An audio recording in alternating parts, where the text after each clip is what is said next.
Hi, welcome to the demonstration about installing fasm on a Windows operation system. First, we are going to get into the Flat Assembler website. I click my browser. This is the Firefox browser, by the way. And I go into the Flat Assembler website, flatassembler.net. Let's look at the website. We have here pretty nice online documentation that we can look at. Mostly the very interesting part, at least in my opinion, is this one, the programmer's manual. You have here a very nice overview about the instruction set, and you are going to get it from the point of view of someone who wrote the assembler himself. So it is going to be a bit interesting. Mostly the new part in here is the compiler overview, which tells about the fasm assembler and how it works, and this part about the syntax that tells about the fasm syntax. I remind you that every assembler has a bit of a different syntax and its own quirks, so fasm has its syntax too. The instruction set here speaks about the x86 architecture. As you can see, there are some very advanced topics that are covered in this place. It might be a bit difficult for a beginner to read those just like this, but as you are going to be more familiar with more instructions, you might be able to read these manuals of the instruction set. Other parts that can be found here are about the control directives and preprocessor directives. These are things that we might have the opportunity to touch a bit later, and some other directives. Directives are actually things that are not instructions. These are your ways to communicate with the assembler, to tell him what you want to happen, how you want him to create the eventual executable file. So this is a very nice documentation that you can always read if you are looking for something very specific or more advanced than what I'm talking about. This was the documentation. There is some nice examples page which contains not so many examples but a few very educating examples. Actually, if you can understand the code in all of those examples, then you are a pretty tough assembly programmer. There are examples here of many kinds of topics. For example, this example is about communication, about TCP/IP, and this one is about JPEG pictures, and so on. Just to show you that you can actually do whatever you want with assembly. It is not limited to anything. Lastly, before we actually download fasm, I want to show you the message board. This is the message board. You can see a few general topic boards and maybe some more specific ones. I click the main board. You can see many questions of different people. This is a very good board. At least personally, I had the opportunity to ask questions in here, and people treat your questions very seriously. Even if you are a beginner, you can ask questions here and people are going to answer.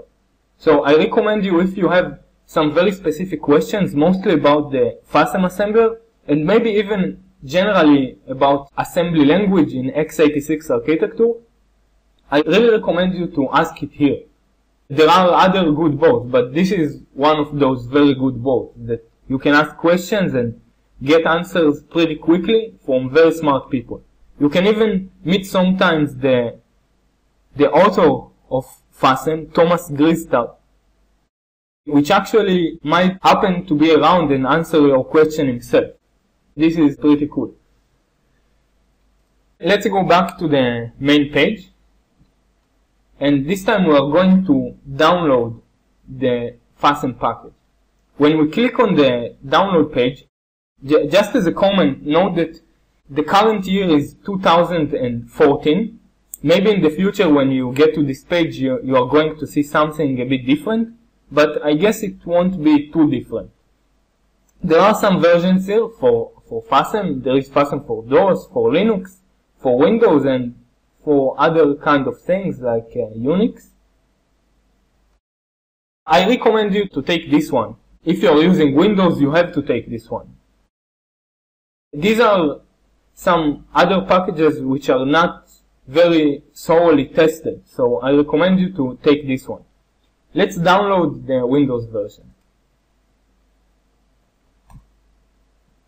Okay, it was downloaded to my computer. Now I have it here in D downloads. I get this compressed file, fasm w17117, which is the version of fasm. I'm going to extract it.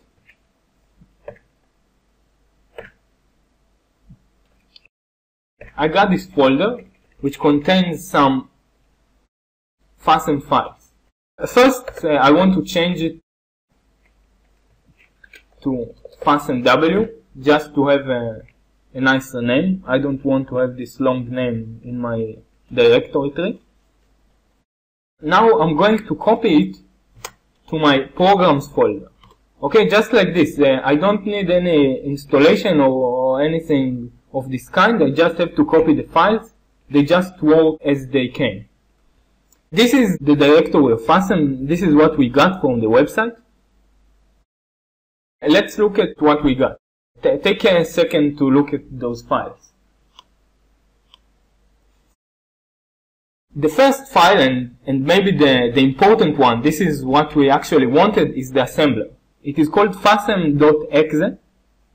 If we just press it, some strange black window comes and goes very fast. Okay, I'll try again, and we might not be able to see what's written in there. The right way to operate these kind of files is using the command line. Maybe you have never seen the command line before. It looks like this. If I run it from here, from Total Commander, I get this black window. You might have seen it before at some point in your life. If you don't have Total Commander or you don't want to use it, you can actually run it from the Start menu. Okay, I press the Start button, and then I write CMD, which means command. I press enter and I get this black window.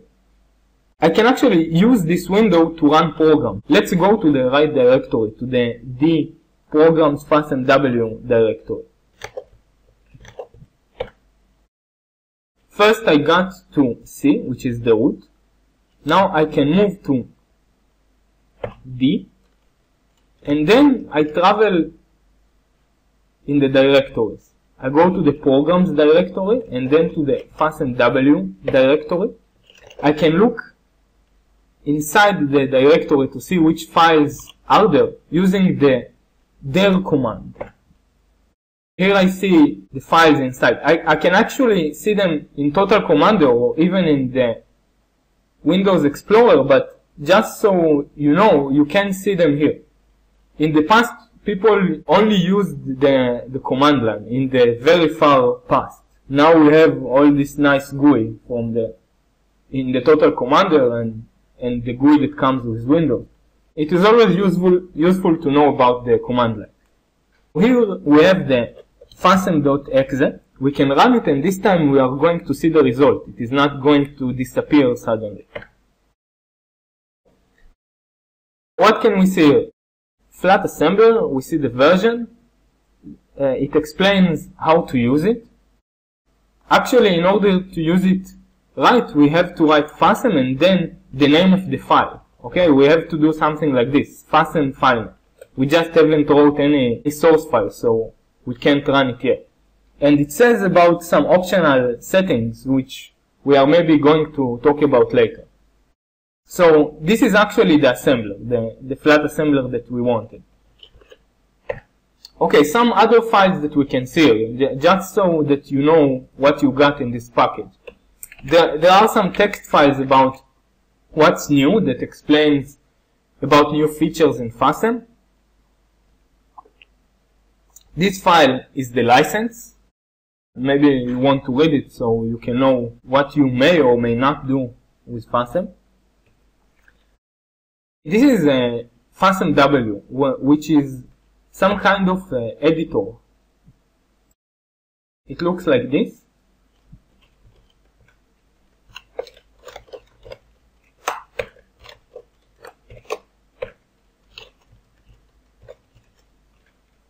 If you want, you can use it as an editor. Usually, I don't use it. Myself, I use Vim. It is your choice about which editor to use. Some other stuff that we have. We have fasm.pdf, which is mostly, for the most part, the programmer's manual, just like we saw on the website. It's a bit different from the one on the website, but it is very useful to have it offline. Maybe if you don't have internet, you can check out this manual. It's a very nice one. I recommend you that when you get to the point when you can actually read part of it, then you probably should. It was written by smart people. Some other stuff that we have. We have tools. I'm not going to talk about it at this moment. We have the source. This is a very interesting folder. It actually contains the source of fasm. I remind you that fasm is written in the fasm language. These are the actual files that are used to create the fasm assembly. These files together create this file, fasm. Let's look, for example, at one of them. These have the Inc extension because they are include files. However, they also contain some assembly language. Let's look at it. For example, this is parser.inc. We can see that it actually includes assembly. Don't be afraid if you don't know all these instructions at this point. I assure you that eventually, at the end of this course, you are going to understand everything that you see here. And it is going to be pretty cool. This is assembly that was written by really tough people. It was written by the developers of fasm.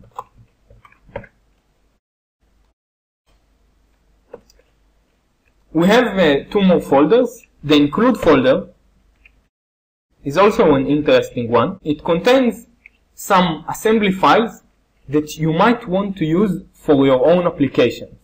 That means that you can write an application and you can include those files in your application. They have some useful constructs inside of them that you might want to use. For example, this one, win32a, is an include file that you are going to use yourself probably in the future. At least I'm going to use it in my example. At this point you might not understand what is inside of it, but we are going to talk about it in the future.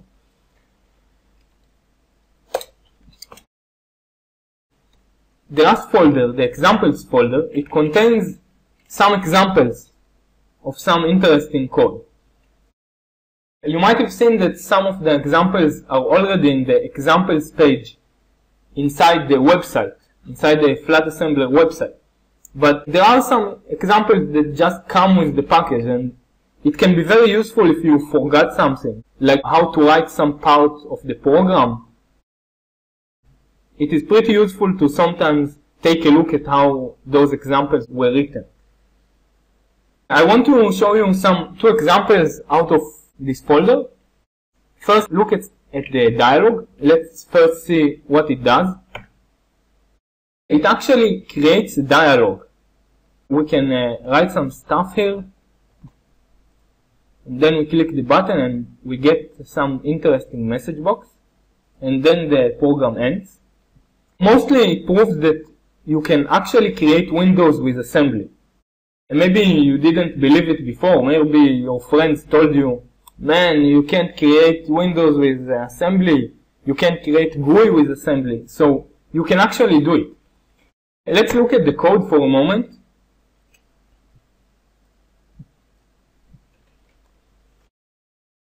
This is mostly some pretty tough assembly code.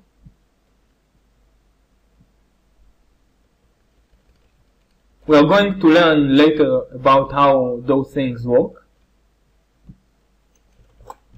Let's look at another example, OpenGL.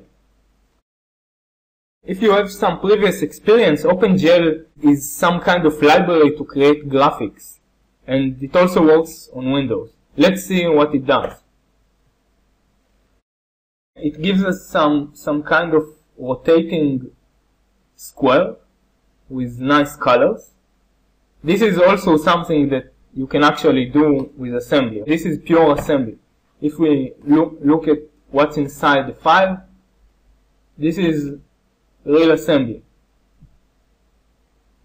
In my opinion, it's really cool. When I was a beginner, I thought that assembly was mostly command line stuff. And then I saw that you can actually do anything with it.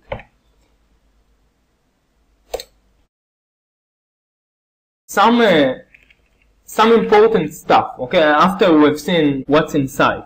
I want to mention first that we want to be able to run fasm.exe from everywhere in our directory tree. For example, if we open cmd and we get this, and I want to run fasm.exe from here, it cannot be found. I get back this message that fasm is not recognized as an internal or external command. Mostly, that means that the command line cannot find this program. I want to run fasm and I can't find it. I have to go to the path of fasm to be able to run it. I remind you that I have to go to do this. D, then programs,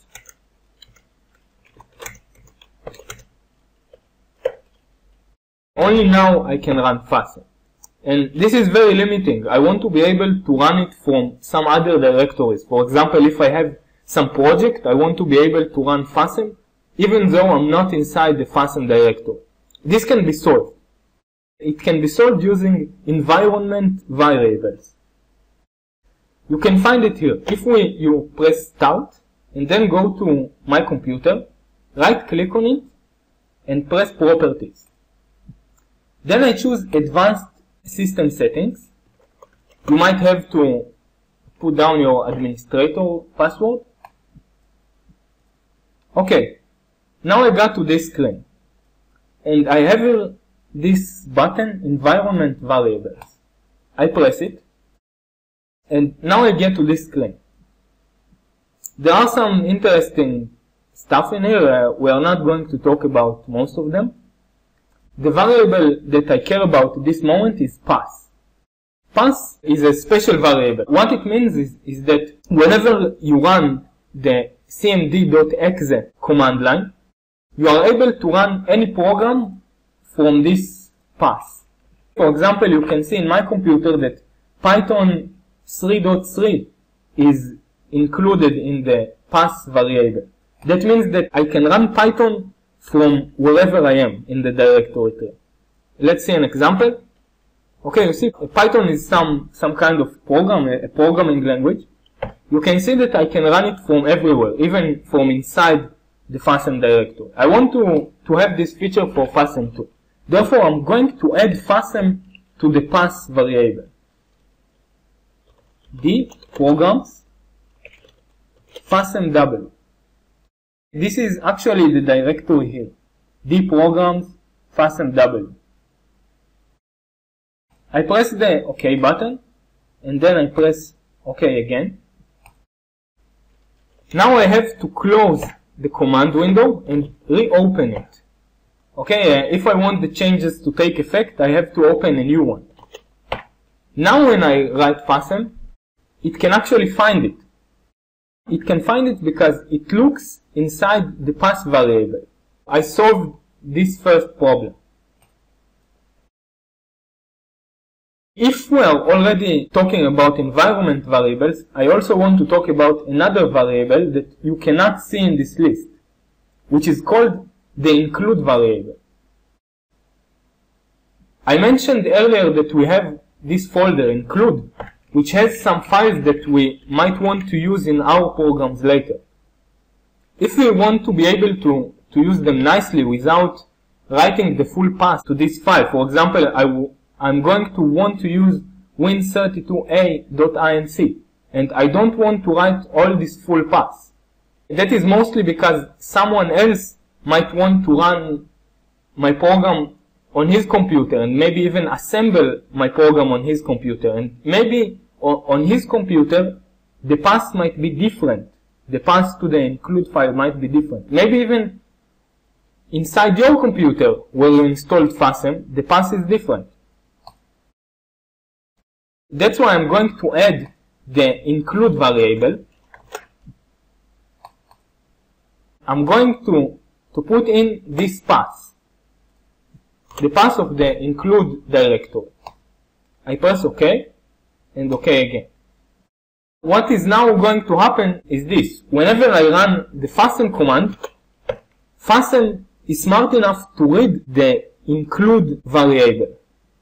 That means that if I include this file in my program, I don't have to specify the full path. I just have to specify that I want win32a, and fasm will know how to find this file. We will see in the future how it really happens.